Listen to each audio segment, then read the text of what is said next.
Welcome to Shelter and Solidarity, a deep dive with artists and activists during this COVID pandemic.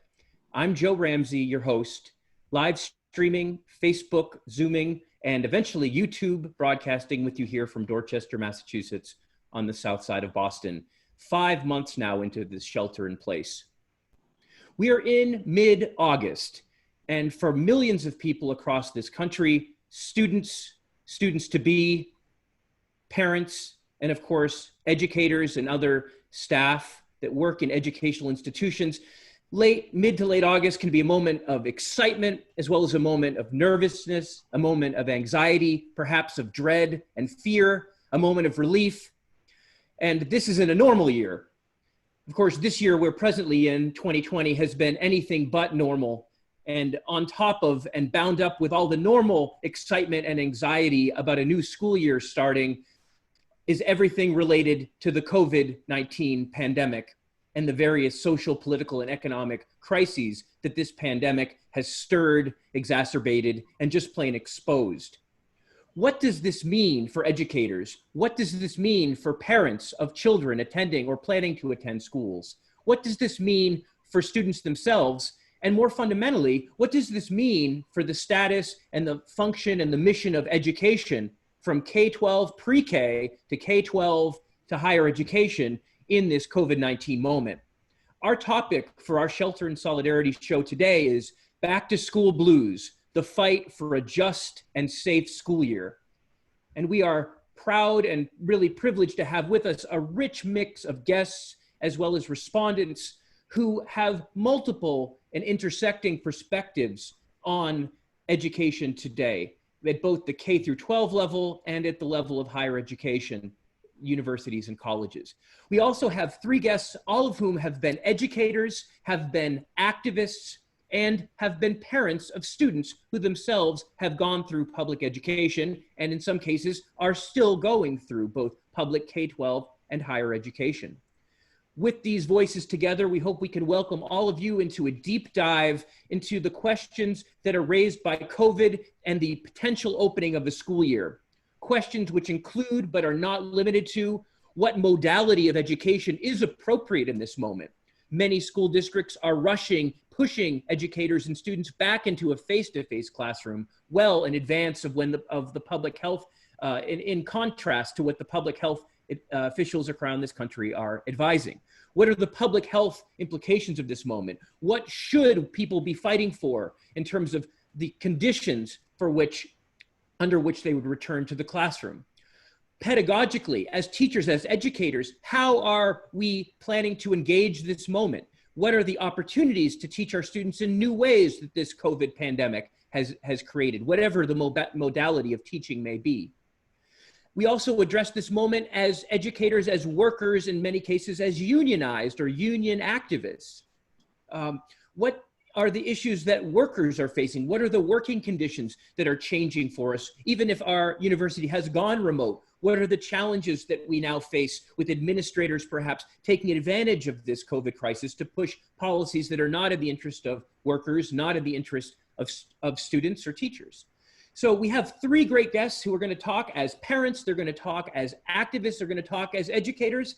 And after we hear from them, as always, on Shelter and Solidarity, we welcome you. Within 40 minutes or so, we'll be asking for your questions, your comments, your observations on the conversation and on your own experiences, whether it's in the classroom, in the community, or someone who's just following these issues of higher education with interest.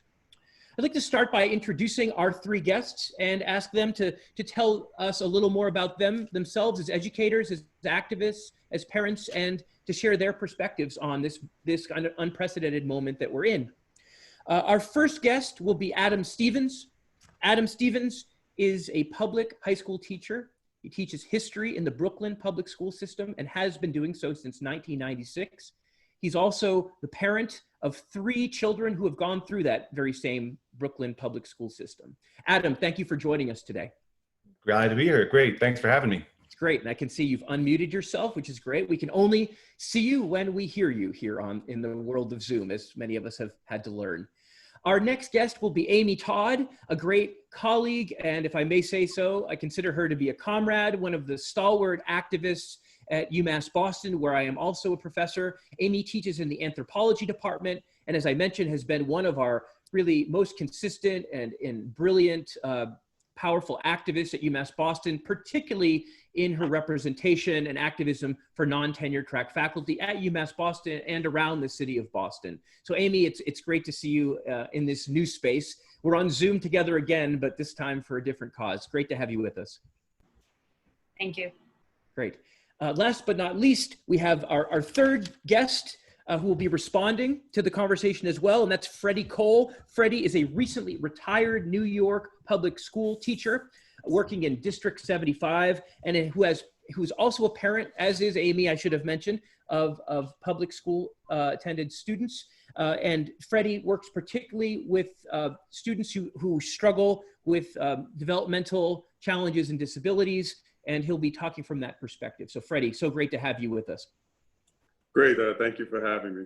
Okay, so Adam, let's pitch it first to you, and we'll go through the initial conversation in the order we introduced you. Adam, tell us a little bit more about your position, your situation as an educator, how you see your role in this moment, and what are some of the threats and opportunities that you see this particular combination of COVID crisis and public education posing for educators in this moment? Yeah, I'm a history teacher in high school in Brooklyn, the threat is it's an intensification of the threats that are already there. All right, I work in one of the most segregated urban school districts in the country. The threat of racist neglect is ever present, and it has only grown. So I think that my role is to, here, I'm gonna lean on a little history, all right?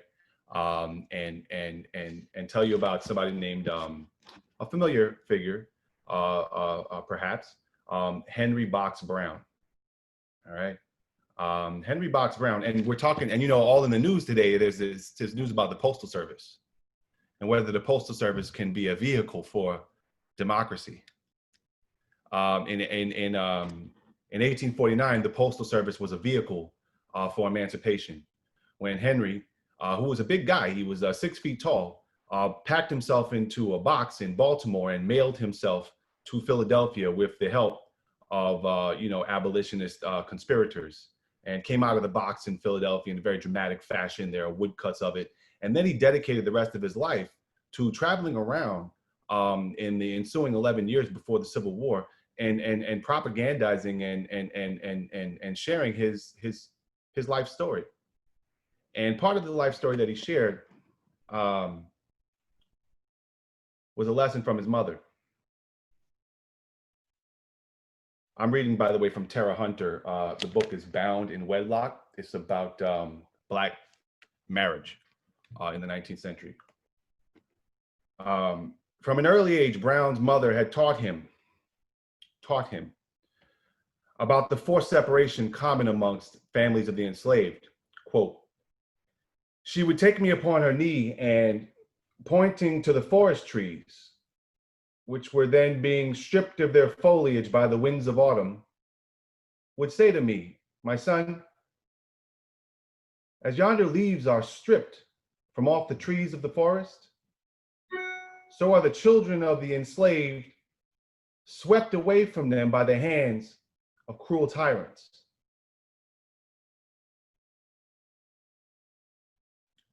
And by the time he was 15, with the death of his enslaver, his family members were just redistributed as inheritances to his slave owners' heirs. His sisters and brothers were sent in different directions. And as to the question of marriage, as a young man, knowing the pain of separation, Henry still fell in love. He found a woman, he loved her, and had 3 children. And after a period of time where his wages were stripped from him in the promise that he would be able to buy his family out of servitude, eventually with these compounding and impossible demands, he saw his wife sold away from him and his children. At which point he packed himself into a box, went to Philadelphia, and dedicated the rest of his life to the fight against slavery. And I want to go back to his mother, his teacher, who prepared him to live in a world where his life, his family, his loves didn't matter.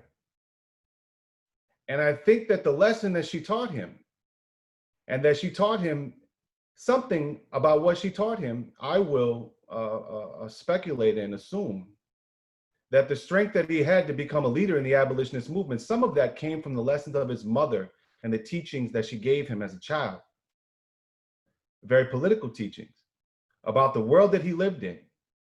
And I can imagine an enslaved young person who grows up without those kinds of teachings, without being prepared to face the shock and horror of a world where his life and his loves don't matter, without having been girded by those charged with his growth and development. And so, listen, I'm in a school. These are not my kids. These are somebody else's kids.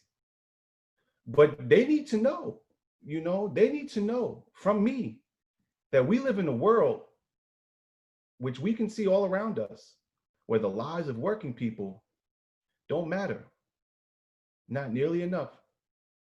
And I need to try to be like Henry's mother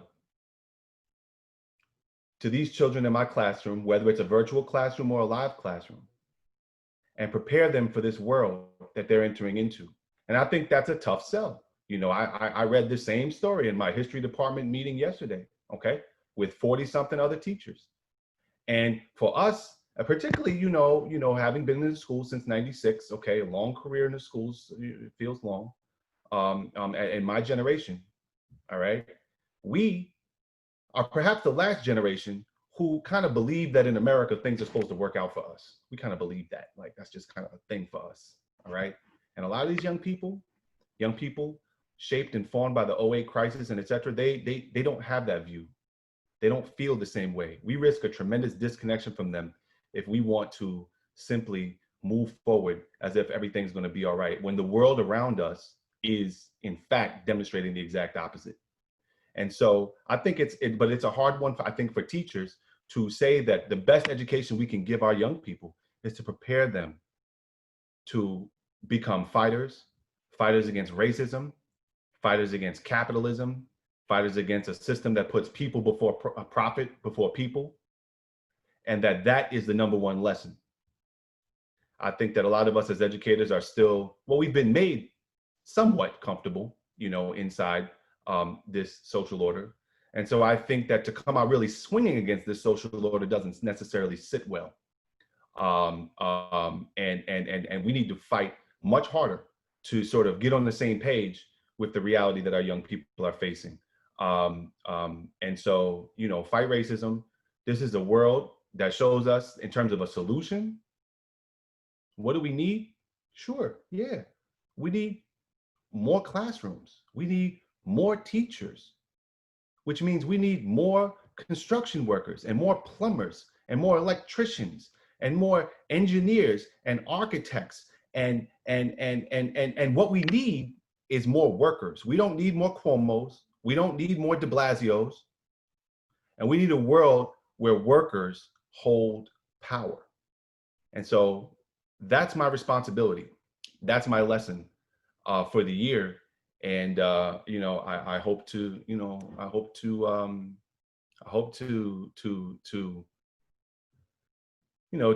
build as close and as authentic and real bonds with my students and their families as I can this school year, to try to and have a stronger left core inside the working class, moving forward. So that's how I see this year, unfolding and developing. And I hope that my content, and I hope that, my approach and my presence, as much as I can be there, will be a source of strength, I hope, for these young people in the way that I think that Henry's mother was a source of strength for him. as he went through life and dedicated his life to something greater.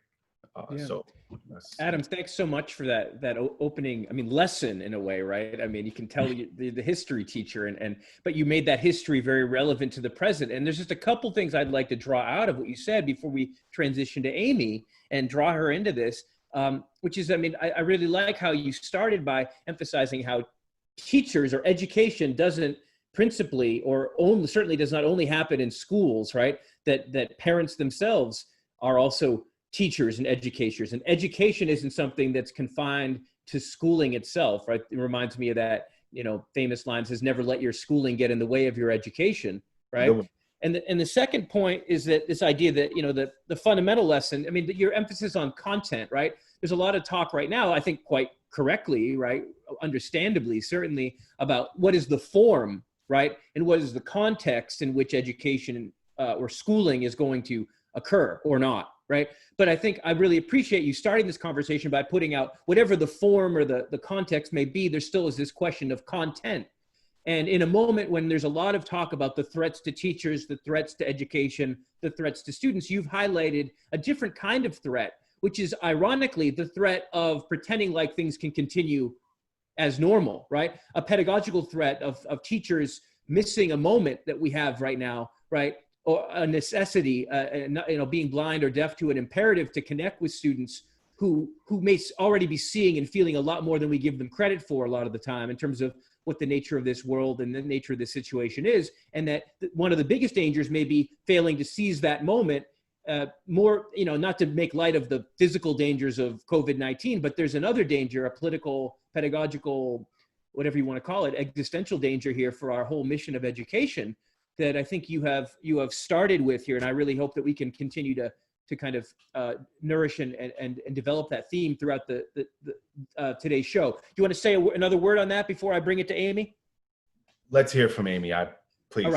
All right. Yeah, you gave us a good starter. Amy, I mean, certainly, as Adam has talked about, mothers can be our teachers, and can be educators inside as well as outside the school system. You are a person who wears multiple hats in this sense, as an educator, an activist, and a parent within the public school system at both K-12 and now at higher ed. So what's your perspective on this situation that we're in? What from those different hats that you wear, and what are the dangers or the opportunities that you see through the lenses you're looking through?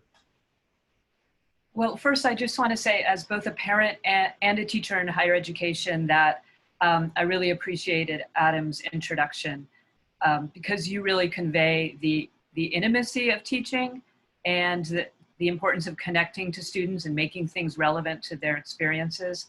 And that's what it's all about. So my child has just finished up high school, and whenever I was able, I would go visit the high school and meet the teachers. And I have such respect and appreciation for K through 12 educators, all pre-K through 12 educators, and gratitude towards pre-K through 12 educators. Also, when I'm in the classroom and I'm talking to my students and they're remembering lessons that they learned in high school and bringing them into the classroom. So thank you very much for that. I'm a faculty member at UMass Boston, which is it's in the city of Boston, so it's an urban institution. It's public, of course. Traditionally, until a few years ago when we built dormitories, it was entirely a commuter college. I actually also went there as an undergraduate myself, so I'm an alum, and I've had a relationship with the campus since the 1980s.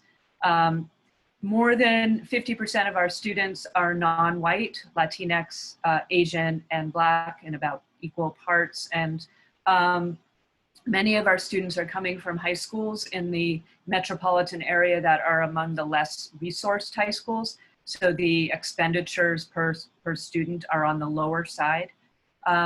So they're coming with a lot of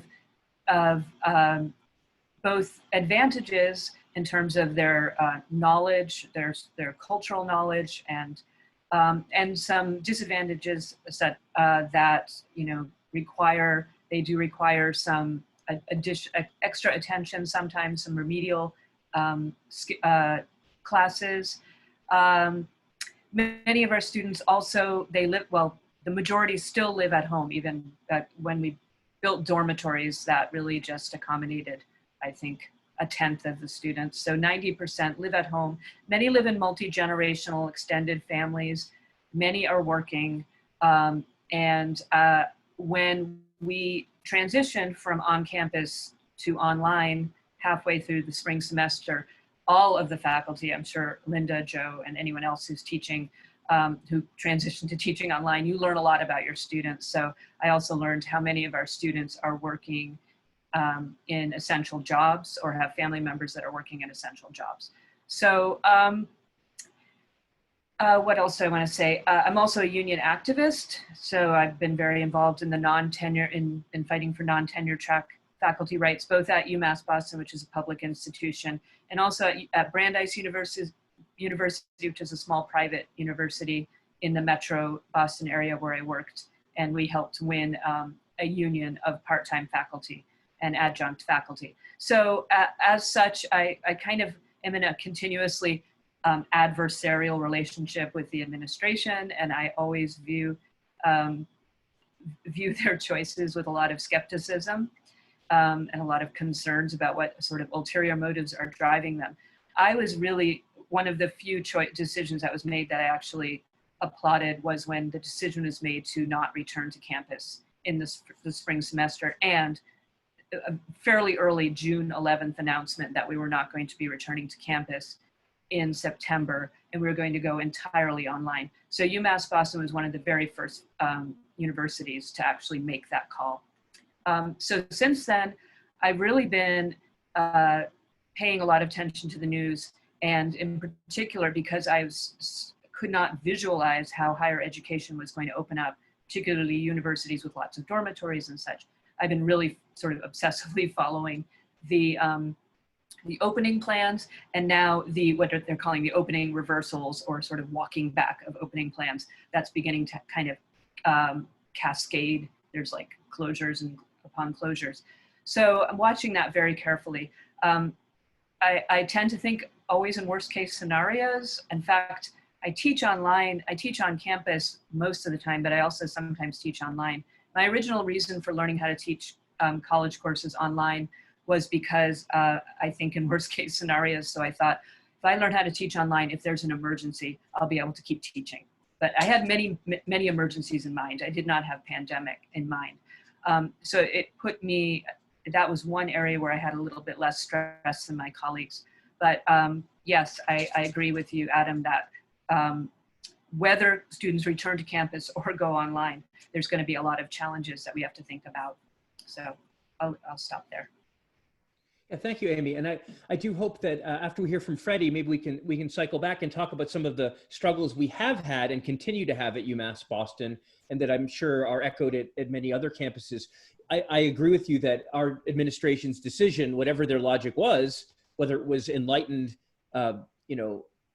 administrator interest, concern about the students, or if it was just that they were afraid our unions would have raised so much hell if they had tried to put us back there face to face. Whatever the reason was, I did applaud that decision, but there certainly have been some decisions that we've had to deal with through the union since that we can dig into in a little bit, right? Moving online certainly changes the terrain of struggle. It does not eliminate the struggle we continue to face on so many fronts.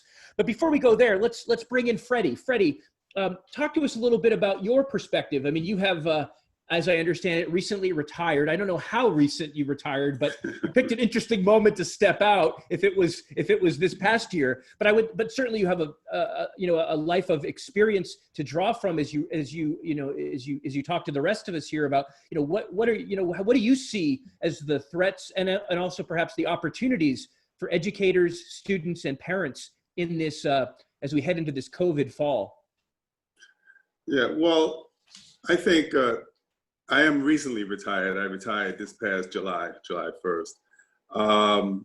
So I'm really just recently out of the classroom. The second part of, I would say the last half of my career, I've been working in this special education district with students, special needs students. In addition to that, I was the union rep at the school. So I've had a chance to work with many other staff members across the district. So you learn a lot about different issues that the children, students and staff members are facing. And so it has really become my passion, because dealing with the students who are struggling on so many levels. So imagine I'm working with at a school where students have been removed from every other school in the city, every other school. So they cannot attend regular high school, specialized high school. They have been removed from every other school in the district, in the city, and my school is the last stop for teenagers, 13, 14, 15, and so on. Sometimes they're out of school for many years. So this goes back to Adam's point, that who is their teachers? Their teachers quite often, unfortunately, were the streets, sometimes parents, right, who have struggled to make these students survive. But when they came to our school, I found that these students really depended on the staff at our school. No matter what level of staff you were, whether you were a paraprofessional, that's like assistant teacher, you were a staff member, you were a counselor, these students depended heavily on the staff at the school. And it has become like a passion with me. So even though I just recently retired, I'm still in contact with, some of my colleagues on particular students who I've built a relationship with, and how I can deal with them. And I am really concerned, because quite often, it's always been the case, unfortunately, with students with disabilities, have coming from the basement, one room, or a corridor in a school, even though they've been given an entire district, they are still unthought of. When you think of education and public education, you do not think of these students, unfortunately. I'm sorry to say, they are an afterthought. And even today, I'm listening to the news. I'm listening to the chancellor speak about all of these different things of how they're going to reopen.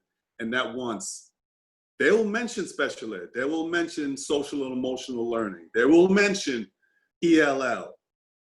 But they will not mention how they are going to take care and educate these students, in class or safely. And I think it's a big issue, because these students have multiple, like all students, but these students have multiple issues that they have to deal with.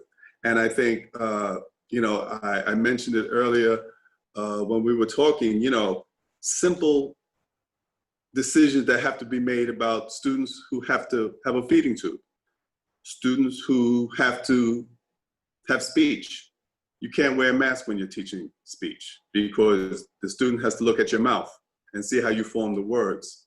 So how are they going to do that? There's no addressing of that, nothing I've heard of. Let me put it that way. And so I think this is very important for us to really look at. And quite frankly, since they're not mentioning it, I don't think they plan to do it. I think they're just going to put students in the classroom, they're going to put the staff in there and wing it. Unfortunately, we were out of school. I think school closed at the end of March. Some of my students didn't get equipment for online learning until May, the end of May. And then when it was at the end of May, they didn't have any service. So for them to decide to open the schools, and without resolving any of these issues is quite alarming. And it's an issue I think that we have to really confront. So I think as a staff member who really works closely with students, because when you work with students with emotionally disturbance, for example, you must build a relationship. As with all students, you must build a relationship with these students, and it takes time. And for students who their first issue is trust. So that doesn't happen automatically. It took me a few years to build trust with students. So, someone who would come back, regardless of what they did, what they said, someone who would come back is a big issue to them. And how we're going to survive you know, how these students are going to survive in this atmosphere in public education is an issue. And I think there's something that has to be discussed and addressed. So I hear a lot of fancy terms, you know, not here, but out, you know, on the news about social emotional learning and dealing with ELL students. But I think that's just jargon, just jargon. They're not really addressing and getting down to the basic needs of these students. You know, how about, you know, where are they going to eat? Where are they going to sleep, right? 50% of the students in my school are homeless or live in shelters. The shelters move. And so it's harder and harder for each student to get to the school. What are they going to do about busing, right? How are they going to socially distance on busing? These are issues that not only the staff members are bringing up, but parents are bringing up as well. Like, how are we going to do this? You know, how many different shifts and levels are you going to have in a day when students must take a school bus to school? So I think, you know, the discussions have to continue. But like I said, you know, I don't want to dominate this thing about the special ed student, but that has become my passion. These are the students I want to fight for, and there are more of them than we think throughout the city. Yeah, that's it. Yeah, no, thank you so much for that, Freddie. I mean, I think it really helps to kind of bring us back and put things in perspective, right? The basic needs that must be met for people before anything, you know, highfalutin beyond that can actually mean anything, right? More than a phrase. I mean, I'm really curious. I mean, I actually like to hear all of your thoughts on this issue, but maybe start with Freddie, and then Adam and Amy can come in on it too. But Freddie, how does your perspective, your passion, as you say, and your experience in knowing the needs of these special needs students, which are not only academic, right, but are very, you know, physical. I mean, have to do with issues of housing and the lack of it, the lack of nutritious food, and the need for real hands-on attention. How does that shed light on this question of modality? Like, how does that make you, how do you come down on the question of if the education for these students can be in person? It sounds like, on the one hand, it seems like these students need in-person educators even more than most students. On the other hand, there seems to be no way it can be done or it seems very difficult to do it in a socially distanced, medically safe way, right? It seems to be inherent that there would be some risk involved, but of course the risks of inaction, right? Or the risks of just putting them online, whatever that would even mean, right? Or leaving them at home or in the shelter may in fact be greater. So I'm very curious to hear how you relate to this question of, you know, the debate about, you know, face-to-face versus remote or hybrid learning.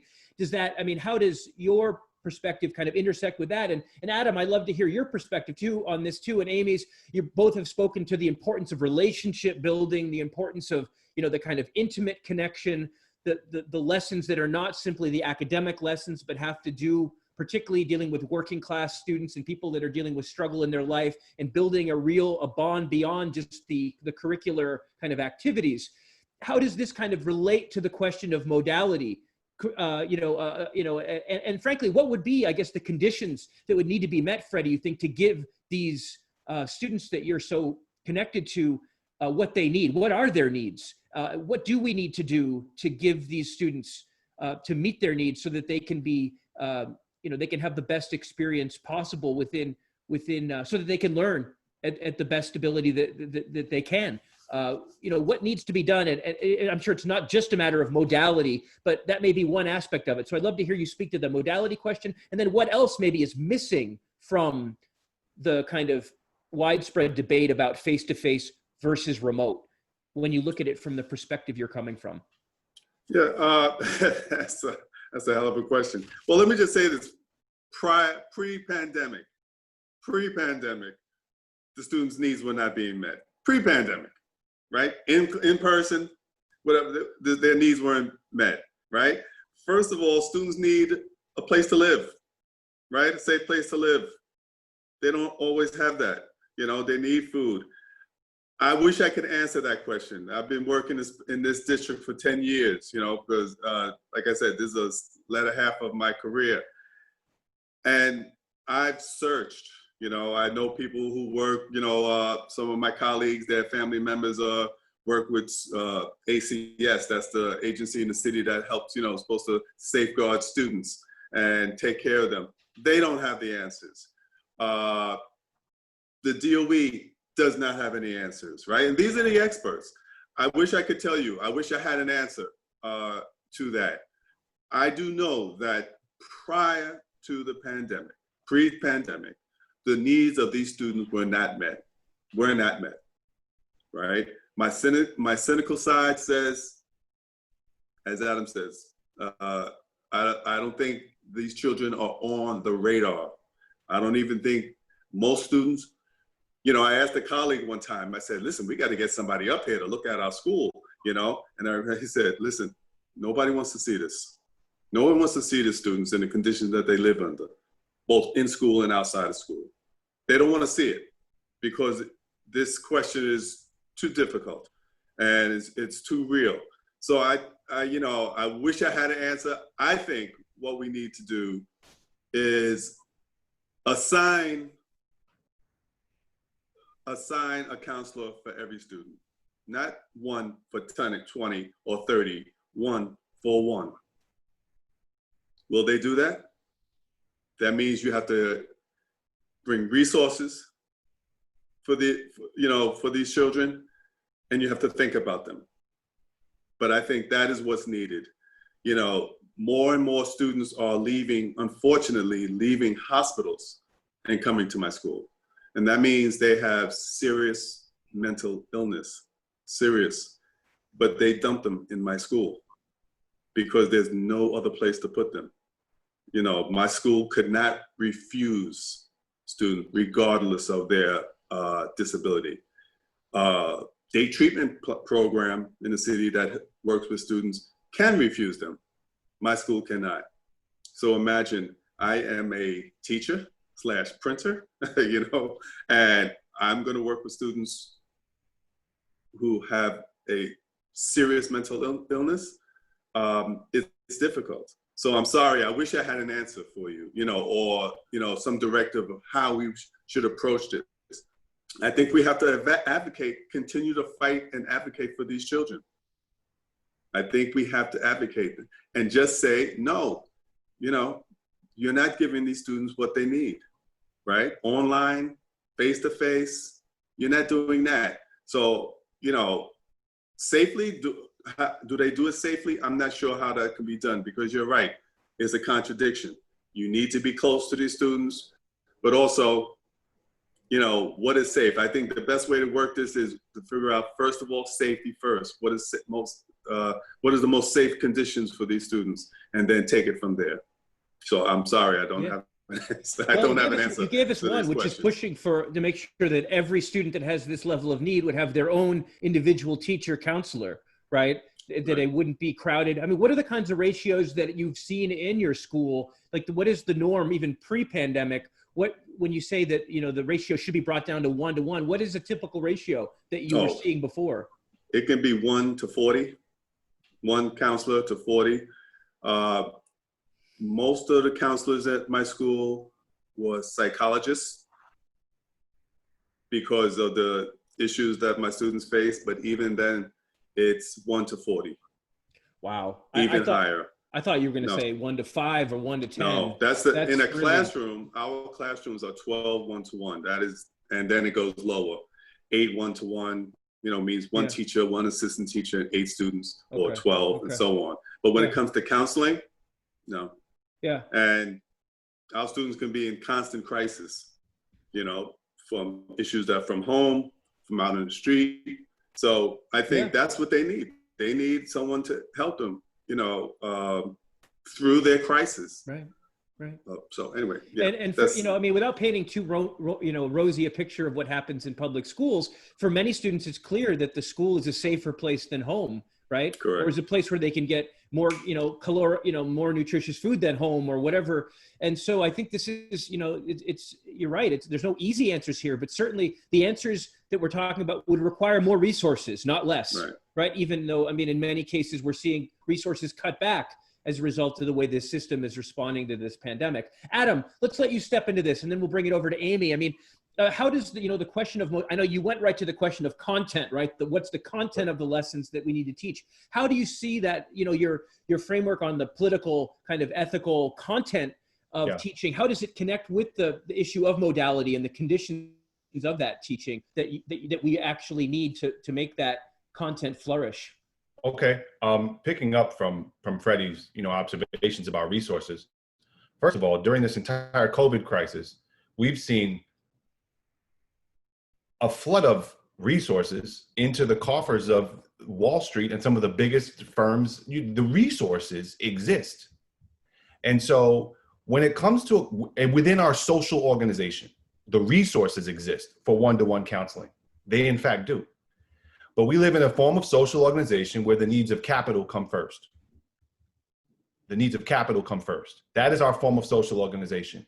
And in fact, those who do have one-to-one resources for their children, those who do have not a lose-lose choice, because you're asking me about modality, like all virtual, in the building, that's a lose-lose choice for the working class, all right? I had, before this started, 170 students assigned to me that I saw every single day in class, all right? That was my situation. How many was that? You said 100, how many? 170. 170 students every day.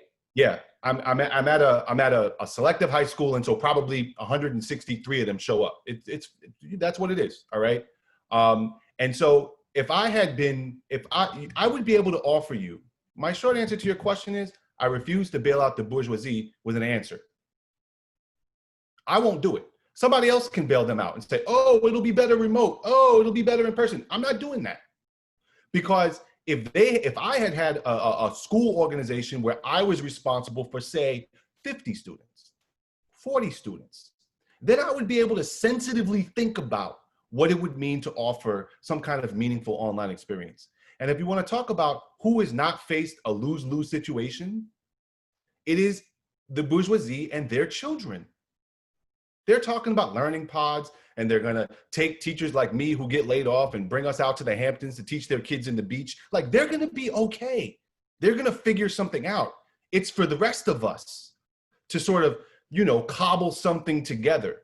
And so and I'm going to be damn dedicated to what I do.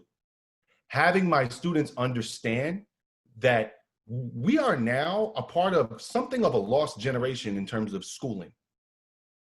I don't think there's that's how I'm going to frame things, and that we have to do our very best to salvage what we can of meaningful learning in this situation where we have been set up in a lose-lose choice inside of school or outside of school. So, sorry, I don't have a great, preference, and I'll say this. My school building, all the school buildings, I suspect that the children who show up to these school buildings, if they open in New York City, which is a separate political question, which has to do ultimately with leadership of the US bourgeoisie in the world and whether any part of their social organism can function. And it's about US leadership whether New York City schools open. It's not just about, it's a big deal. That if you want to go that in terms of geopolitics, we can take it in that direction. But I think that a lot of the calculations about whether or not we're going to go back to school in New York City come down to this idea that if New York can't go back to school, then the nation can't go back to school. And if the nation can't go back to school, then what does that say about US leadership, about the US ruling class's capacity to lead society and to be a global model or anything else like that? It has to do with a world where China's on the rise. Like, it's a big thing about whether my students, and so with all of that in view, my health, the health of young people, that's going to be like a priority when it's about US imperialism and like leadership in the world? No, in fact. And so I won't prefer one or the other, but I will observe that I think that the existing patterns of racism and segregation and precarity and et cetera will mean that the young people who are risking getting on the subway every day to come to school, and by the way, the math teachers I'm going to be struggling with to do diagrams on the floor plan of every different kind of model of New York City subway car. There's about 6 of them. And we should map out how many people can safely fit on a subway car.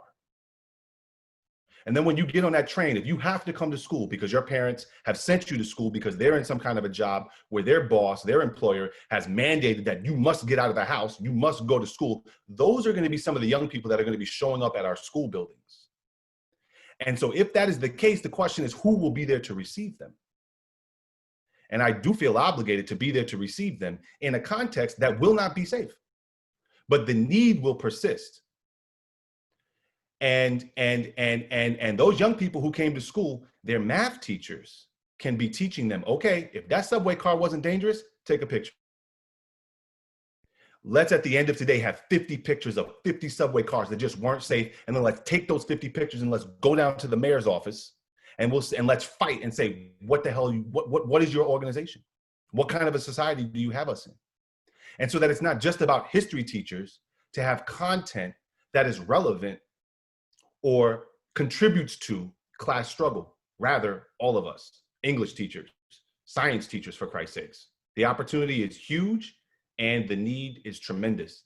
So, you know, and some of those lessons can be taught virtually, some of them in the building, but I am for sure that being in the building and documenting, like what happened in that Georgia high school where the kids were all in the hallway and the kid took a picture in the hallway and then the kid got suspended by some fascist principal who said, no, like, you know, like, don't spread our dirty laundry around the world. Listen, that kind of thing, if New York City schools go back, times 10,000. Like, that's what we need to do. We need to train our young people to say, look at what the rule of capital has brought us. Now let's start to think about other forms of social organization, etc. Yeah, Adam, thanks so much for that. No, I mean, I really appreciate the questioning of the dominant question, right? And you're kind of saying the answer here, the resolution that we need isn't a matter of technology or modality, but it's a class question ultimately, right? That needs to be resolved in political terms, which and that whatever the modality is, that there's a struggle to be waged there, right? You know, if you're forced to be back in the classroom, then that itself creates not only dangers, though those are there, right, in a very real sense, but opportunities too, right? Opportunities to expose the system in new ways, and to build relationships and to teach this lesson of the need to fight and expose an unjust system, you know, on whatever terrain we're on. So I think I really appreciate you pushing back on that question, where at least some of us were hearing so much of, and you know, changing the question, right? Where they say a conservative answers the question one way, a liberal answers it the other, and a radical questions the question, right? So I appreciate that radical response. And also the emphasis on that, how even something like math can be very political, can be very social, right? That issues of measurement and geography and trigonometry and measuring your triangles and your distances and you're dividing your space, that could be a political act, right? It's not only the social studies teacher or the radical literature professor or whatever, you know, that has the license or the duty or the opportunity to engage these social political themes. Really anyone's discipline, arguably, right? I mean, we could debate this, I'm sure, in some cases, but you go deep enough into it in the right way, and it intersects with these pressing life or death questions, not only about COVID, but who controls society, where the resources flow as a result of that question of who controls society. And this whole question of the gap between image and reality, right? Image and reality, which, you know, we live under a regime that wants to maintain the image of things being normal and fine, right? For reasons of its own, right? It reminds me of like Donald Rumsfeld. Sorry, I'm ranting here. Donald Rumsfeld back in during the Bush years, right? Being upset about Abu Ghraib, that the images got out, right? Not that torture was happening, but the images got out, and we got to crack down on the dissemination of these unflattering images that undermine our, you know, hegemonic, America's hegemonic imperial power in the world. Not that torture is actually abhorrent, and that if an occupation requires torture, then you should stop the occupation, right? So yeah, I mean, this ability to expose the image, right, through our classrooms, even if those classrooms aren't in the particular conditions of our own choosing. Amy, what do you do with this? You know, how do you, you know, I mean, the question of modality was raised, and then the question of class inequalities too. I know we've talked a lot about public versus private institutions in our city, Boston being a particular example where private institutions are very heavily represented, right? Over 100, I think, private colleges and universities, whereas UMass Boston is the only public university. We have community colleges and a state university, but in terms of, you know, so-called research universities, we are the only one in Boston. And so this public-private question that relates to the class question is certainly something we're thinking about all the time. I don't know, there's been a lot said, Amy. How do you want to, I'll just let you weigh in as you would like here. There's a lot on the table. Thank you. I really appreciated Freddie's and Adam's comments. They were, it's very interesting to hear you focusing in on something like ratios, which I think is really fundamental. When asked about modalities, my response is often, it depends on the class size, and nobody really wants to take on class size as a serious pedagogical question, an issue. And this also ties into some of the activism we've been doing this summer in our union. Joe and Linda and I are in a caucus of our union that talks about issues of adjunct or contingent non-tenure track faculty members, 300 of whom were laid off at the end of the spring semester. And we've been looking at class size and going sort of into the course catalog and sort of gathering data and looking at the data. And so we're going online, that's a done deal. But whether going online is the best thing to do from a health perspective, we don't have exactly the same issues as K through 12 because our students are adults, they're young adults. So their families aren't worrying about childcare and other kinds of issues. But the question of whether or not it's going to work for our students as learners, that's a really, it's very concerning. It's very concerning to me that students are coming out of high school, having interrupted, I saw it with my kid, their last semester of high school was interrupted, and not much happened after the shutdown educationally. It was very difficult for the teachers and the students. And so they have sort of 5 or 6 months since they were actually studying, and they may have been deprived of certain lessons and opportunities to review and so forth. So they're coming in to college with some catching up to do. And what they really need are small classes where the faculty can get to know them as individuals, give them a lot of feedback, really connect with them.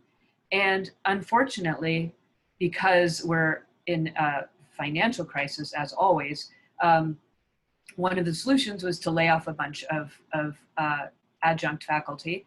And one of the ways that was managed was that some classes increase in size.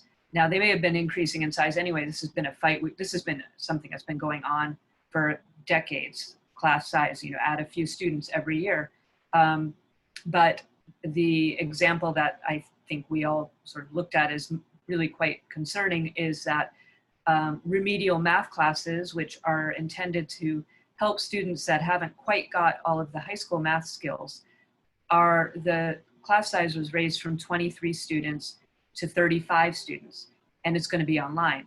And the faculty that teach those classes are typically non-tenure track faculty who will teach up to 4 classes. So now you're at that 100, you have 140 students. And how do you kind of really help students with all of their array of learning challenges, not to mention all of their other challenges that they're going to have at home when the classes are quite big. I was part of a big K through 12 group conversation because the union we belong to is the same union that represents most public K through 12 teachers in Massachusetts. Not all of them, but most of them. And when I said something about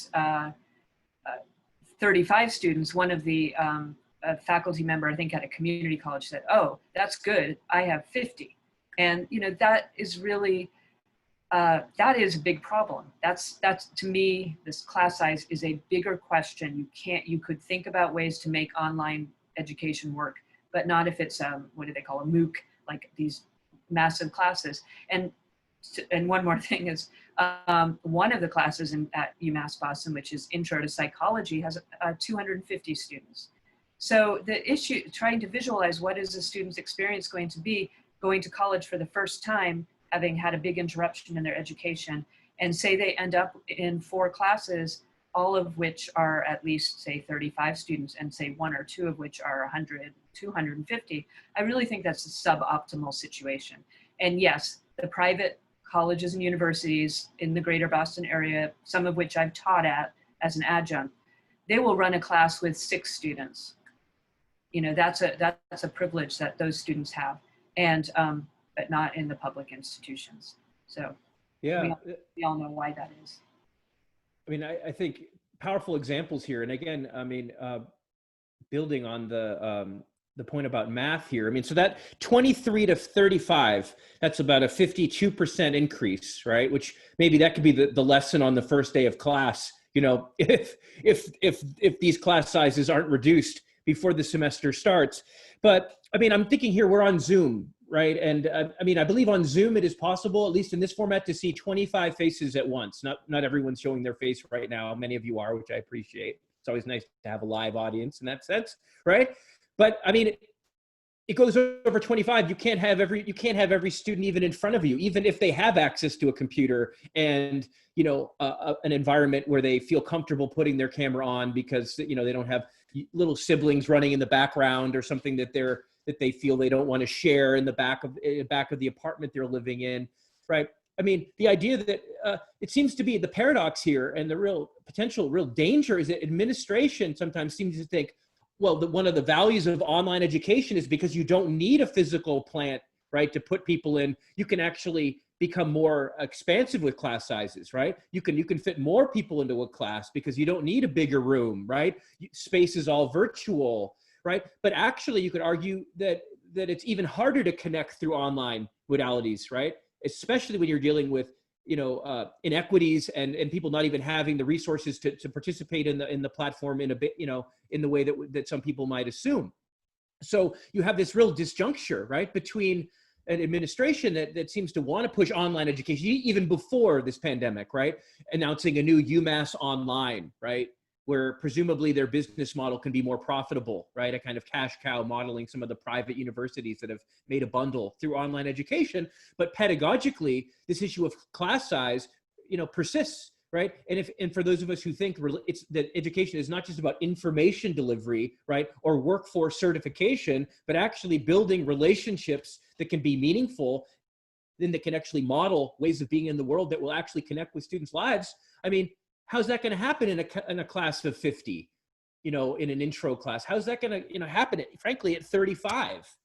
It just, I mean, this isn't such a question, more of another rant here, but I do think class size seems to be fundamental. So I guess maybe we could turn a little bit and ask, you know, what can we do? I mean, it seems like one of the themes here from Freddie, you know, from Adam and from Amy is about class size. Class size is fundamental, right? Freddie talking about the need for 1-to-1 ratios, not 40-to-1, right? Adam talking about not 160 or 170 students, but 50 or 40, right? And now we're talking about UMass Boston issues around class size. What can we do to raise up this struggle around class size, around ratios, in maybe a way that hasn't been done yet? What can we do? What do we need? I mean, what would we say? I mean, to the different constituencies and audiences that we can speak to our fellow teachers, to our union representatives. Some of us are union reps. You know, the union is not out there. What about administrators? What about the community, the broader community? What about the people in state power? You know, how do we raise up this issue of class size? Does anyone want to speak to that? Do you have thoughts on how we could actually fight for the class size and ratios that our students need and deserve? And it's another big question, I know, but all right. Nobody wants to answer the $1 million question right now. Adam, you want to take? Joe, you could talk about the pledge. We could. You could talk about the pledge too. One thing we developed at UMass Boston, right? Actually, we have some of the co-authors of that pledge with us on this call right now, right? Amy, do you want to say a bit about it? Yeah, we just we wrote a pledge and had distribute it to faculty and had about 250 faculty pledge not to allow additional students into the class above the existing course cap, because we were pretty sure there was going to be a lot of pressure put on faculty members to raise their course cap, add 3-4 students as a way of kind of resolving, kind of lowering costs per credit hour, which would be the goal.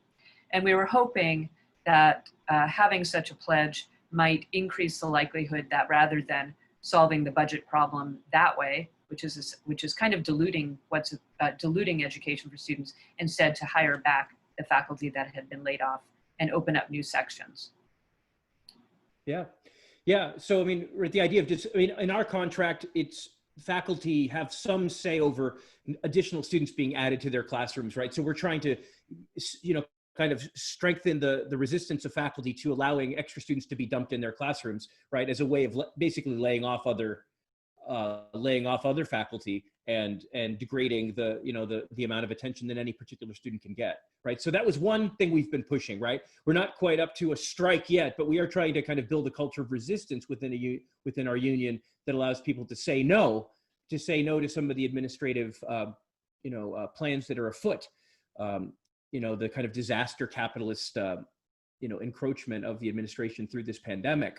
I would like to put out a call to everyone who's on the call live right now that may have a question or comment as well. We have gone a little over an hour. We started a bit late today, but we have gone about an hour. So I would love to welcome more voices into the conversation. I think I see that Jennifer Katie Stanton has a question that would like to bring things back to school safety. And after that, Bruce Simon has one. And I see his question, but perhaps he can speak it himself. So Jen, why don't you go, and then Bruce. Okay. Well, I've been following school safety. I'm an adjunct professor at Arizona State University, Maricopa Community Colleges. I also have a daughter who is a senior in high school who is doing classes online. So we've been really following school safety issues. There's been a lot of debate here in Arizona where I live. Most of our districts and most of our colleges are online.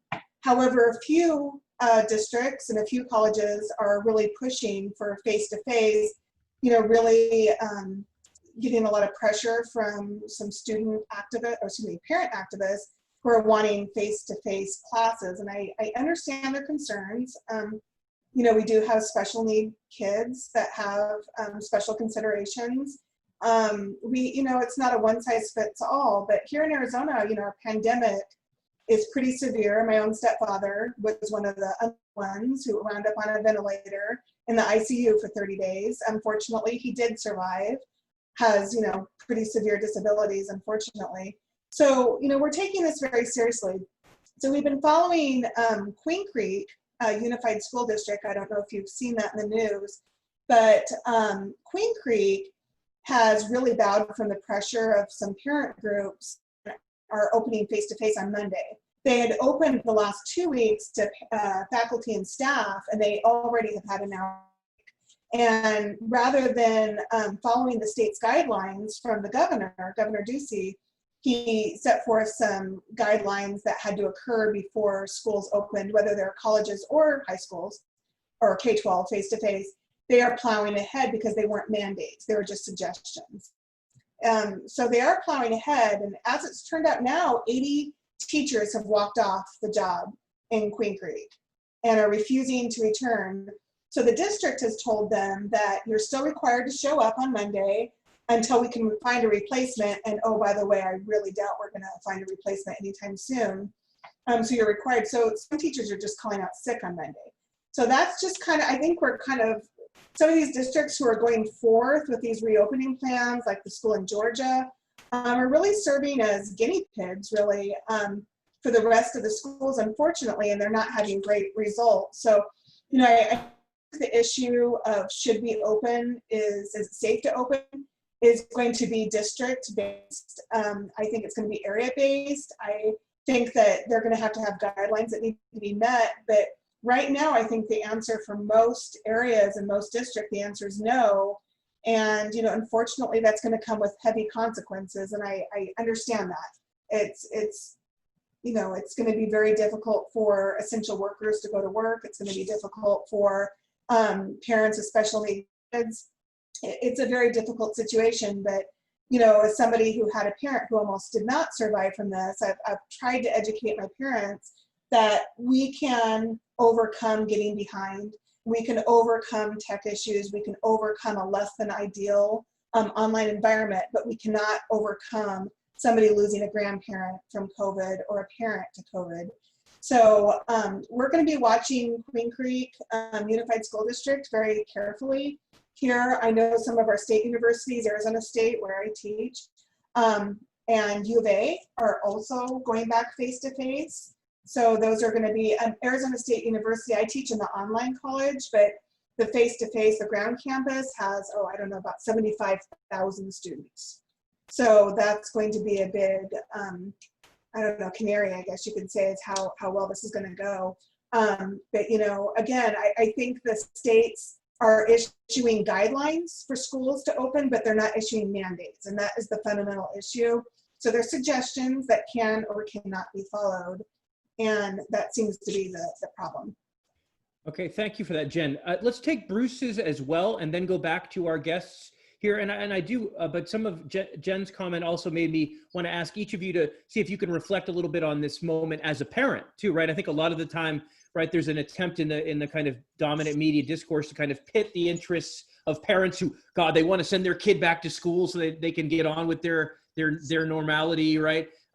Versus the teacher who's afraid for their life, right, if they're put back in an unsafe environment. And you, all three of you, are parents as well as educators. So I'd love to hear you address that, as well as the rest of Jen's comment. But let's bring Bruce's into it as well. Bruce, are you there?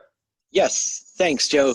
I'm a professor and a chairperson of the English department at the State University of New York at Fredonia, which, if you picture Lake Erie as a diagonal, Buffalo and Erie, Pennsylvania, we're about halfway between. So it's rural Western New York, where the positivity rate's been very low, where hospitalizations and ICU usage has been very low.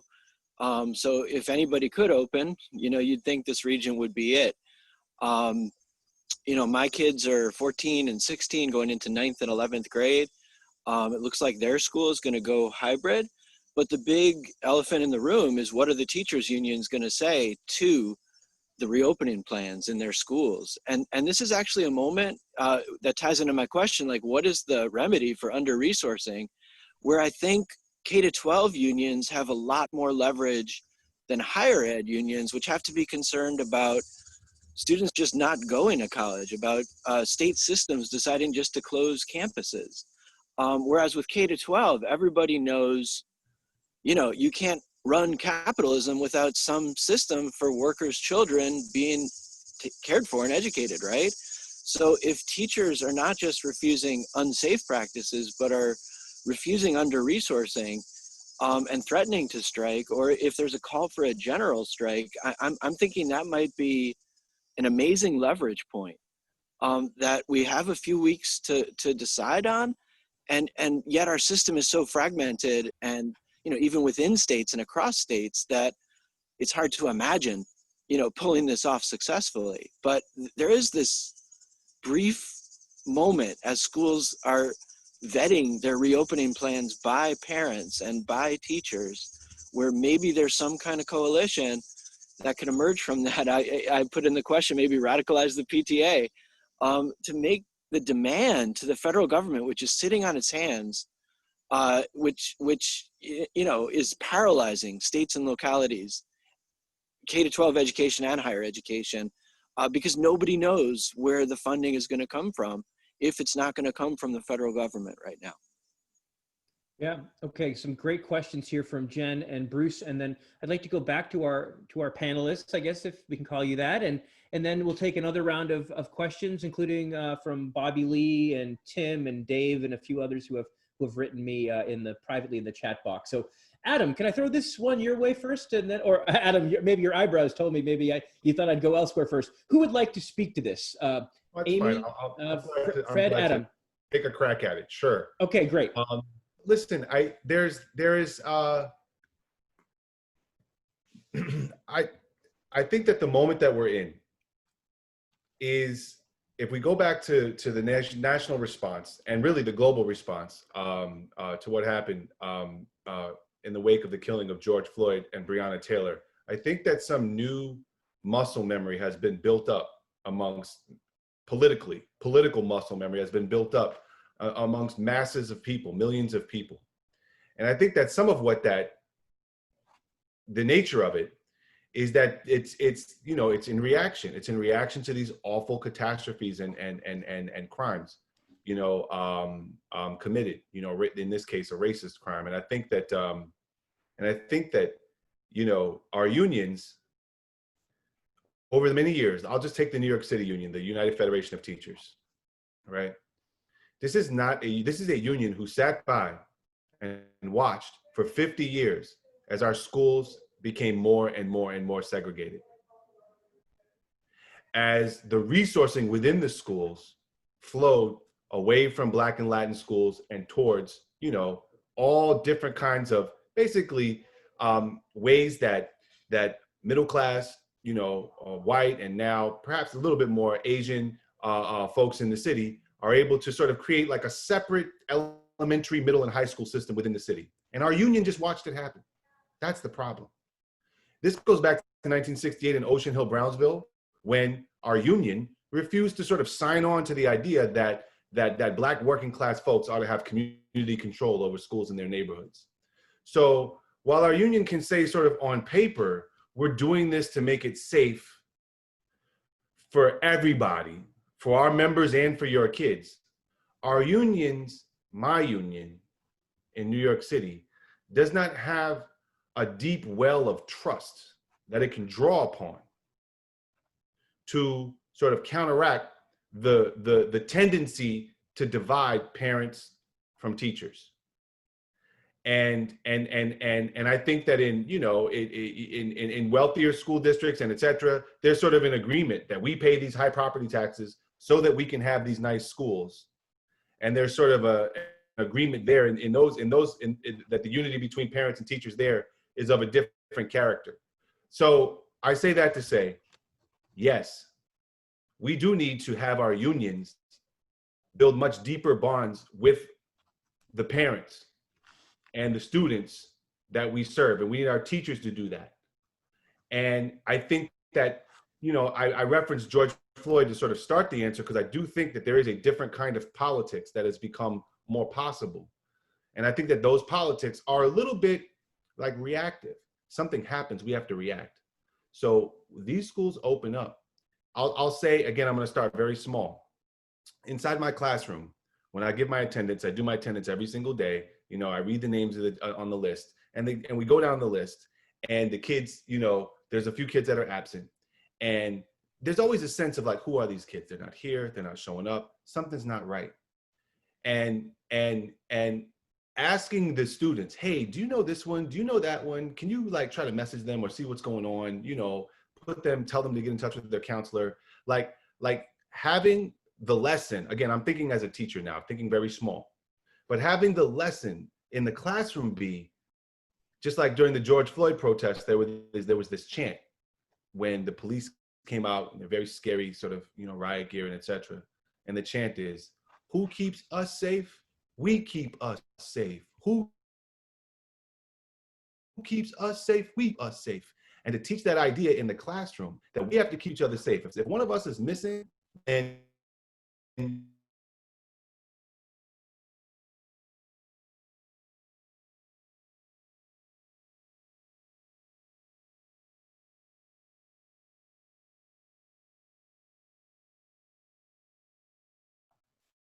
that when something awful happens, as I'm sure that it will inside these schools as a result of the opening or as a result of the isolation, because I know for a fact that I have, for instance, I have a female student whose grades collapsed in the spring because staying home in her super sexist household meant she was just expected to like watch her siblings and just, like cook and that was just it.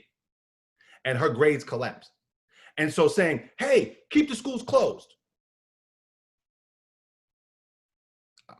I guess so. And so we have to take that sort of sexist catastrophe of what happened with that young woman. And we have to make like as big of a George Floyd moment we can about that. And other teachers, you know what I mean? And other parents. And it's like, I have to get to know way more parents this year and have people understand that, listen, we might have to turn up. We might have to do things differently, you know? And to get teachers to sort of, to again, to sort of see the parents as their first comrades, not just other teachers in the classroom, but to see the parents and the students as their first sort of set of, or as a very core group of you know, partners in struggle. To me, that's the task that's in front of us, because a teacher strike that doesn't have, I mean, the Chicago Teachers Union has presented us a pretty decent model of what it looks like to have a pro-student teacher strike. Why are you on strike? We want air conditioners for everybody. It's too hot. That works. That works. Why are you? That doesn't work. I don't think that works. And I think that it's going to be very difficult for us to sort of, you know, like our unions haven't taught us the muscle memory of being pro-student. That's not something our unions have been building up for the last 50 years or whatever. And so, you know, in terms of the leadership from the union, I don't have a lot of confidence that our unions nationwide can organize or have the base to organize, you know, movements to keep the schools closed, that, especially in places where infection rates are relatively low, that parents and et cetera are going to support. So it's a little bit of a problem for us in terms of reaping what we sow with our unions, and how our unions have, you know, I think, really abdicated a lot of broader social responsibility. And now in this moment of broad social crisis, our unions need broad social support. And, you know, our members are going to have to build it up from our classrooms, from our rosters. That's how we're going to have to build it up, because it's not going to happen when our union leaders get on TV. That's just not going to cut it. So yeah, we have work to do. Yeah, undoubtedly. I would love to invite you back, Adam, for another show on precisely this question of building parent, teacher, and teacher community bonds, and also perhaps to dive into the question of the classroom even more, and pedagogically, starting small, as you say, may be the only way to build strong, right? I mean, to really get down to a depth where you can have a relationship that can really amount to something in the long run. And then this question of trust, right? The idea that needs to be rebuilt between teachers and students, teachers and parents, unions and the community. I think a powerful question. Amy or Freddie, would you like to step into some of the questions that are on the table? Yeah, well, I would just say that, you know, what I've stressed to some of my colleagues is that they're going to have to be, you know, they're going to have to be tough enough to report and tell the administration, anyone there at that point, because as I said, they're not talking about special education and needs of students and staff members at the schools, right? They're not reporting that. The staff members are going to have to step up and tell the principal, no, this is not safe. And when they are attacked, and they will be attacked, right? That, you know, the staff comes together and, you know, brings light to the situations in the school. So when I give you an example, my school was built in the 50s, right? Relatively new, it was built in the 50s. The ventilation, right? When they talk about ventilation, and we all look at each other like, what are they talking about? There is no ventilation, right? I mean, what it is it circles in the building. It circles in the building. So something happens in the basement. I think we had some issue that happened in the boiler, and suddenly the entire building smelled like sulfur. The boiler's buried in the basement someplace, but it was through the whole building. One of us comes in with a sniffle. One of us, we all get sick. That's what we know that already in our building. So I think one of the things every staff member has to be ready to do is tell somebody this is not safe. Our children are not safe in this instance, right? Or whatever. They're going to have to step up. Speaking about the union, this is a moment for the union. They're going to have to make a decision, right? Let's see what happens. Let's see what happens, right? The president of the union said when they're going back, if it's not safe. We'll see. We'll see. You know, what does that mean? Only half the staff gets COVID. The city's willing to sacrifice students, parents, staff. They're willing to sacrifice them. Just like they sacrifice transit workers, you know?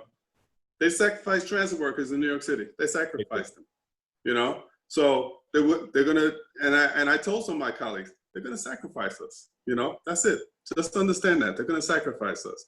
So you have to be willing to stand up and say, no, this particular issue is not safe. I have to take a child into the bathroom and toilet them or change their diapers. What do I, you know, I'm supposed to have PPE or whatever, you know, and I don't have it. You got to stop it and say, this is not safe and so on. So I think individual members are going to really have to step up and see what happens. Right. Individuals need to step up. And I think there's also the question of what can we do collectively to create that culture that makes it more possible for people to speak up, right? There's always a risk involved in doing so. It's never, that can never be erased completely, right, under this system. But what can we do in our classrooms? What can we do in our unions? What can we do in other organizations we're a part of, right? Through the digital mechanisms, means that we have, as well as through whatever in-person means we have. How can we create a culture within our organizations that encourages people to speak up and make sure that we have their back, people's back when they do speak up, right? Otherwise we're just sending lambs to slaughter here. Amy, I mean, there's so much on the table here, and I'd love to hear your thoughts on some of what's been said before we take another round of question comments from a few people. I mean, I'm really appreciating listening to Freddie and Adam, and also what Jennifer was talking about, you know, hearing reports back from K through 12. In a way, I feel like my kids' cohort kind of dodged a bullet because they graduated. At the beginning of this crisis, there was a lot of kind of sympathy. It must be really hard. Graduating senior doesn't get to do this, doesn't get to do this. But this really, it's the students that are left and the teachers that are left. We kind of made an exit. I heard what Adam said about parents not being on board with a strike or refusal to return to work. You may be right. I would personally be very much would trust the teachers, but I think it really is through the stories and the details that the general public hears these things, like, I need to take the child into the bathroom and help them toilet. I need to do this, I need to do that. It's when the details start rolling out, I think that's when people it clicks. This is not an abstract thing. It's a really concrete, physical experience. Personally, I can't imagine the schools are going to be open for very long. And the places where schools open before Labor Day, I guess Arizona must be one of them. I think they're going to have 3 to 4 weeks sort of ahead of those places, like in the greater Boston area where most schools open after Labor Day. I just don't think they're going to be able to contain coronavirus. I don't. And so we'll see. It's the fact that we're sort of saying we'll see, and we're just going to wait and see what happens. Yes, that's kind of like what happened with public transit workers, and they become sacrificial victims of all of this. So it's very concerning. Yeah, Amy reminds us it's clearly a dynamic situation, right? I mean, even if certain ruling powers get their way and get people to go back in the way they want, how long that could actually last? I mean, at some point, even a bourgeois state comes up against some reality. You can't live in the world of images forever. So much on the table here. We have a couple people who have indicated they'd like to speak, and I would like to make maybe one more call for other people who would like to speak, either with a question or a comment. I know we have many educators as well as perhaps other parents and people who have a real stake in this fight. We all do in some way. I'd like to first call on Bobbi-Lee Smart, who has no stranger to Shelter in Solidarity, has been a co-host and a guest on a number of our higher ed programs, and actually will be hosting a program this Saturday, the debut episode of a brand new Shelter and Solidarity spinoff, and she will be sure to bring her very cute cat. So come for the cat, stay for the radical critique. A brand new show called Contingent Times. Note the pun. This is a show both that is organized by and to some degree for contingent faculty, non-tenure track adjunct faculty in the higher ed system across the country, but also not only about contingent faculty issues, but about the contingency of life itself in this moment we're living in, the way in which precarity, uncertainty, and anxiety have kind of run rampant throughout our society in ways that are not new, but certainly are escalated. So Bobbi-Lee is not only the cute cat keeper, she's also, for those who are, I don't actually know if the folks watching this on YouTube can actually see that, or if it's just the live Zoom audience that can probably see it. So trust me, she had a cat. But Bobbi-Lee is the host and part of a great team of the contingent organizing circle that's bringing this show to light. But so that's just a little bit about Bobbi-Lee. That show is going to be 3 p.m. on Saturday, Eastern Standard. You can find it on Facebook and on our Shelter and Solidarity website. We will promote it as well. But it's a new project called Contingent Times. Bobbi-Lee, but let's welcome you into this conversation. After Bobbi-Lee, we'll take a comment from Tim and Dave, and then we'll go back to our group. Bobbi-Lee, what strikes you about this conversation? Yeah, sorry, that's my cat Grayson. He is very needy. Earlier he wanted to play fetch. He still wants attention and I'm not giving it to him, so he's just decided to make a scene. So I apologize for that. I was also watching Kristen laugh and that had me like in tears. So let me get myself together. Back to this very serious topic that we are talking about. With the schools reopening, and like Joe said, I'm an adjunct faculty member, but also the executive director of an adjunct only or part-time faculty only union.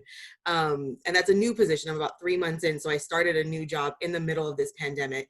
And the one thing I've noticed like that a lot of people aren't talking about is we're all talking about like, how do we teach? How do we make it work? What do we do?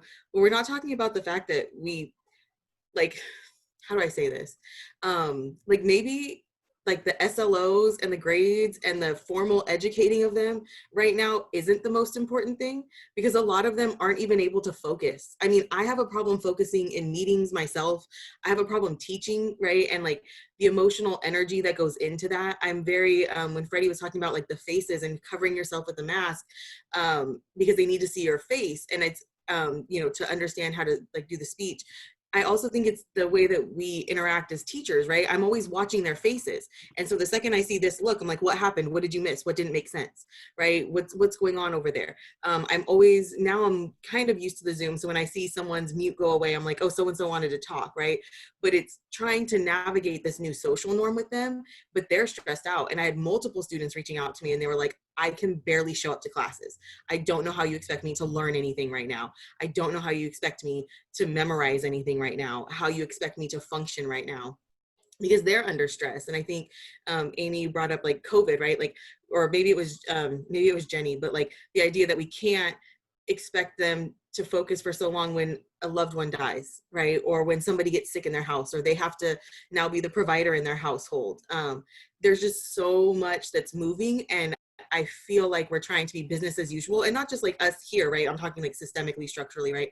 Everyone's like business as usual. How do we get them through this year? And it's like, I don't know that that's the most important thing for us to focus on right now. I think to Adam's point, it's like, how do you teach, like, how do you get them to understand the importance of life right now and of each other and getting each other through it, and not relying on something bigger to get you through it. I've created a book club with my former community college students, and some of them show up and we read a book or we watch a movie or whatever, because they were just like, we can't leave you. I teach sociology courses. And so they were like, there's too much going on in the world. We can't leave you. We need someone to talk about this with. And so I'm like, okay. So now like that emotional labor that I'm doing with them to try to contextualize things, right? And they're reaching out to you all the time. And so I just think there's a lot of that needs to be talked about more, and that there's more than just like the formal educating to happen with them. And also like, what's good pedagogy on Zoom, right? Those of us who are in college know that we've got people who have been tenured for 30 years and they think that lecturing at someone for 3 hours is good pedagogy. And then they're doing that shit on Zoom. And like, how does that work at somebody? Like, how is any of this good for our students? How is this good for us? How is this good for our mental health? Like, I just think it's that big thing. And then I when we were talking about class size, I remembered going through our last round of negotiations, and they were talking about an online version of our classes. And this was before the pandemic, but they were like, you know, we should just make online classes like as big as the largest lecture can be. So, you know, I teach Sociology 101, it's 60 students, it is a large class, right? And I know Amy's shaking her head like, what in the hell? I know, we have the largest class sizes in our area, but then they wanted us to be able to take 150 students, right? Because they're like, well, there's no physical barrier, so take them all. And it's like, well, I still got to grade that, and you still want me to mentor that, and you still want me to create, especially in a community college, a lot of our students are first generation, they're working class students, they're students of color, they're female students, right? Like that was me. I mean, other than I'm white, but I was a first gen student, a working class student, and female, right? And didn't know how to navigate the system. So I relied on my professors to help me figure this out. Like, what am I doing? What do I major in? How do you transfer? What does this mean? And how do I do that with 150 students in a virtual world whose faces I can't see because all the reasons that they're turning their cameras off? You know, and I understand that there's perks, right? I had one student and he's a mechanic, and he would just show up, and every day he would put his phone there, and I would just see him under the roof of a car. And so he's like working, but trying to like attend class, but he has bills to pay. So I see the perk of it, but also like how, right? Like yeah, there's just so many layers, and I'm wondering how other people feel about like the emotional labor of this, or the stresses people under, and like the mental health.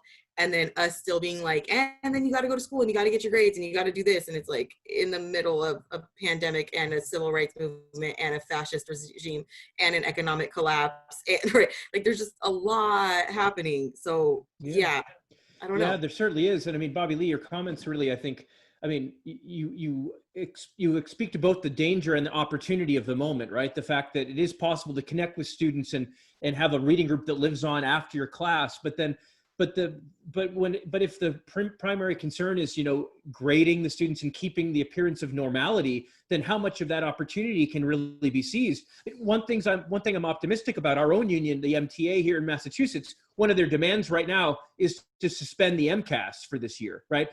I mean, I think they're fighting against the MCAS, the standardized test, the kind of annual standardized tests, right, that students are forced to go through, and that's a conversation in itself, right? But they are seizing the moment to try to you know, stop the MCAS for this year as part of an ongoing campaign, perhaps to roll back that regime in general, right? But I mean, how can we seize the moment, like Adam is talking about, getting the students to see their bus ride, their train ride to school as part of their math lesson, right? How can we have that kind of liberated pedagogy when we have these authoritarian kind of quasi-fascist regimes that want us to just think of learning and accreditation and grading in this very strict numerical way, right? That doesn't allow for life to flow into it, doesn't allow for writing, for discussion.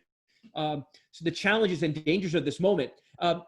Tim, you had a question as well, and I think Dave, if he's still with us, Dave has actually fallen off the Zoom, so he's not there. Let's take one from Tim and then bring it back to the panel. Thank you, Joe. I want to just add on to what Bobby was talking about and ask the teachers, to what extent can you make your lesson plans or your study questions about why are we in this mess? In other words, can you make that the topic of your, like Adam was saying, your math class, your English class, your history class?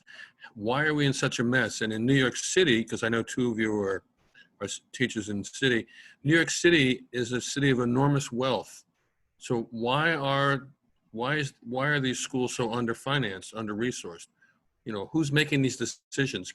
Can you put that into your lesson plan somehow, whether it's online or whether in person? And can you turn that into a lesson for the students, and as well as then mobilize them to attack these people who were cheating them? Yes. You know, and that is a place where we can, you know, call on our union to defend what is in essence pro-student, what the kids need. You know what I mean? They need to understand how we got into this awful disaster. And if there's a problem with me starting my school year for the first 2 weeks of the question you've just asked, Tim, that's the first 2 weeks of teaching. And it does help me that a number of my coworkers in the history department want to do the same thing. However, for those of us as teachers, sort of, we're pensioned workers, many of us, okay, with pretty decent benefits.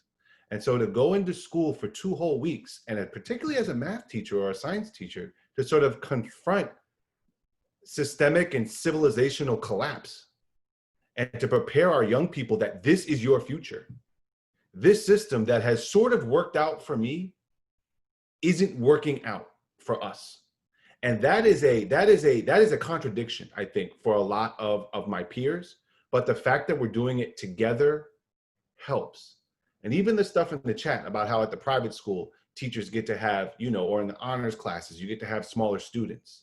There are all of these pecking orders that they've put together, inside this sorting mechanism of education, even amongst us as faculty and teachers, that each of us is sort of trying to claw out some little sort of space for ourselves that is livable and humane, and we've got to sort of dispense with that. And we've got to, share our lesson plans. I'm not going to make up this whole 2 weeks of material. I need other people to help and to like contribute. And I think that those bonds will prepare us for, meaningful struggle, in the future. So I think that because we're going to be teaching no matter what, we're going to have a new group of people that are assigned to us. And so, I think we have to honor them and honor the life that they're in right now. And I think, again, sort of pretending that everything is okay is kind of the status quo. That's what we do. We bring these kids into these places where their job is to compete with each other. And then we say to them, okay, guys, have at it, and that has got to stop. States competing with each other for ventilators was a disaster. Competition will not get us out of this crisis. So I'm looking forward to some parts of what's going to happen, and I'm very fearful and not confident that I'm going to be up to the task of breaking through an LCD screen into someone else's life as a human, and for us to have a connection that will. So I have a lot of trepidation about how much is actually going to be possible once we're all sent home, because I do believe I'll be in school for about 20 days tops. Tops. But that's the old college try for, Wall Street imperialism, like, let's get in there, let's see if we can do it, and then we're gonna, and then the disarray is going to be, I think, a huge challenge to overcome. Yeah. So, shelter and solidarity, it would seem, has a longer shelf life than perhaps we might hope for. You know what I mean? Yeah, we're planning to keep it going. I think we've been discussing, once I'm teaching 4 courses, a week, 4 classes a week, might need to go bi-weekly, but we're going to keep this thing going. And actually, one thing we've thought about is that this show itself can be a resource for certain classes. I mean, for those who don't know, all of our content, we've had about 20 shows now without a break every week, are at shelterinsolidarity.org. And as well as on YouTube, we have a YouTube channel and a podcast channel for those who prefer, and I mean those students as well who prefer to listen to longer form conversations rather than to watch off of the screen. I'm sure we're not the only ones getting zoomed out these days, burned out on sitting and looking at a screen. But I do hope that some of the shows we've recorded can be resources for teachers. We don't need to recreate the content all the time. If there's, we've done shows on a lot of these pressing themes and had some really great speakers, including yourselves today, as well as, various kind of published experts on many topics. And one of our hopes is to make these resources available to educators and, both in school and out of school, the different ways that education and critical thinking can happen. So I hope that those who are teachers or who are in educational spaces will consider using some of what we've generated in that way. And it's free because we do believe in cooperation and mutual support. We are not looking to compete, although, the more viewers, the better, but that's because we're in this together. Amy and Freddie, I actually liked it. We are getting close to 2 hours. So I'm going to actually ask you for kind of closing comments. You can respond to what's been said, but also maybe some closing words. And if Adam, who just spoke, but if you also have some parting words for us that we could leave on, that would be wonderful. And then we'll wrap up and talk about next week's show. Amy? Yeah. So speaking to the issue of curriculum, the classes I taught were actually very appropriate for kind of even last semester. I did change directions a bit and was able to incorporate some of what was going on with the pandemic into my lessons. For example, one of my classes is biological anthropology, so I do a unit on genetics, so it tied in very well. And so depending on the subject matter and sort of what pressures are on a faculty member to deliver certain content, I think it does depend. But whenever possible, I think that students really appreciate those kinds of connections being made to their lived experiences. So I don't have any closing comments to say other than that I really, I know some of you, I feel fortunate that I am not going to be going into a classroom and not, I feel at least safe in that respect, but I realize that a bunch of you guys are, so I just really wish you well, and I hope that somehow we can hear back from you and hear how it goes. So yeah. Yeah, that's great. I would double that and say, Adam and Freddie, I see Amy in other contexts, but I would love to have you back, whether it's as an audience member or respondent to conversations or as guests again, and we can check in, after, once the development for the fall crystallizes a little bit. Would love to, I won't make you answer right now on camera, but I do see someone nodding. So let's make it happen. Freddie, closing comments or responses to what's been said? Yeah, well, first of all, again, thanks for having me in this discussion. I've been saying a lot of negative things, so let me end with a positive thing.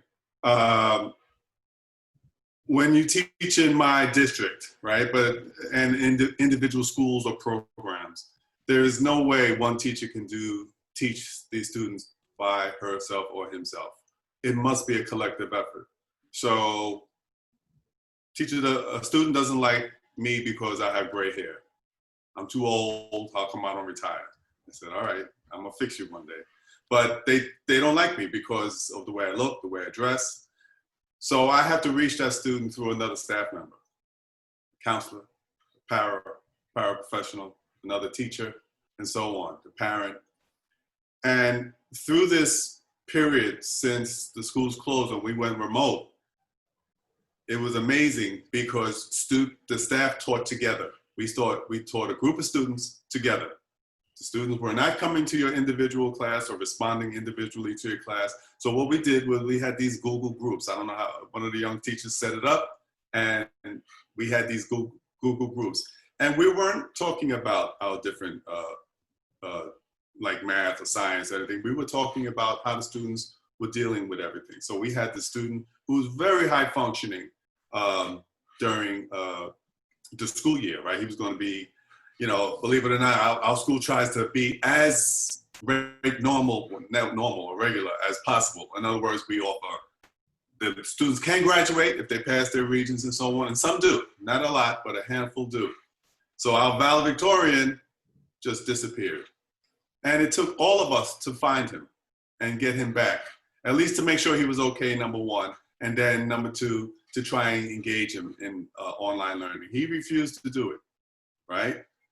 So that was a collective effort. And I think that's what really, Tim's question and what the other panelists were saying, and Amy and Adam were saying, is that things are not going to be the same, right? That we're going to have to approach this differently and teach differently.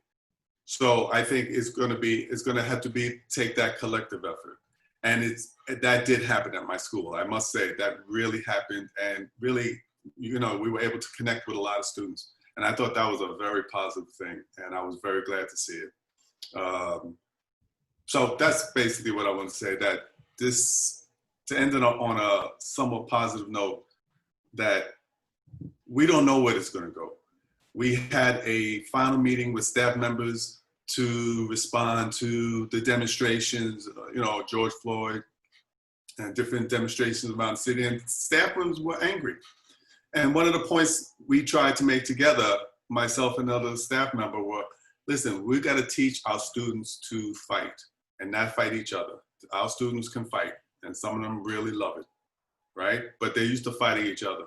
We have to teach them to fight against these forces that are really crushing them, right? And have them see that, they have enemies, and it's not necessarily each other, or a different gang member or a different person from a different neighborhood, that it is from,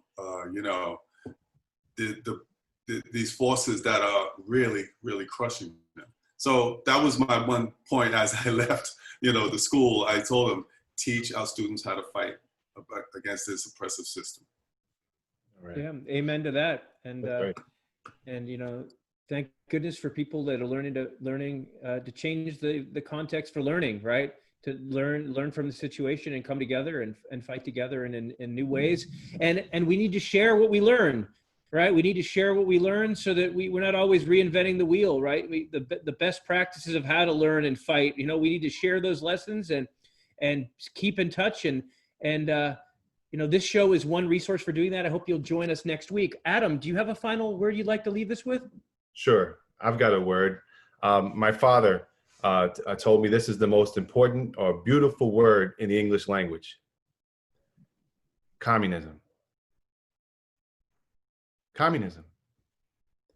That's the word.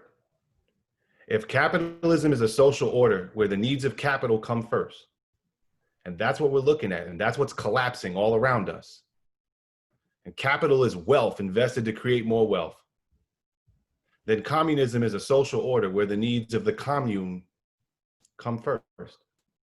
And what is the commune? The commune is the group of people who have decided to share. That's my word. Yeah. We need to start thinking about that word again. And that word has not disappeared. All right. That's right. No, I just heard it. I heard it, and I'll say it. Communism sounds right to me. And there's no time like the present. We don't know how much time we have left on this planet if we don't find a way to a world of sharing and compassion where we take care of each other. And that's not just cheap phraseology, but that's really built into the undergirding of the society. So, great having you all on here today. I hope to have some of you back next week, 7 p.m. on Thursday, Shelter and Solidarity. I'd like to thank our guests today, Adam Stevens, Freddie Cole, and Amy Todd. I'd like to thank my co-producers, Tim Sheard, Saran Mudliar, Kira Mudliar, Linda Liu, my partner in all things, my comrade and colleague.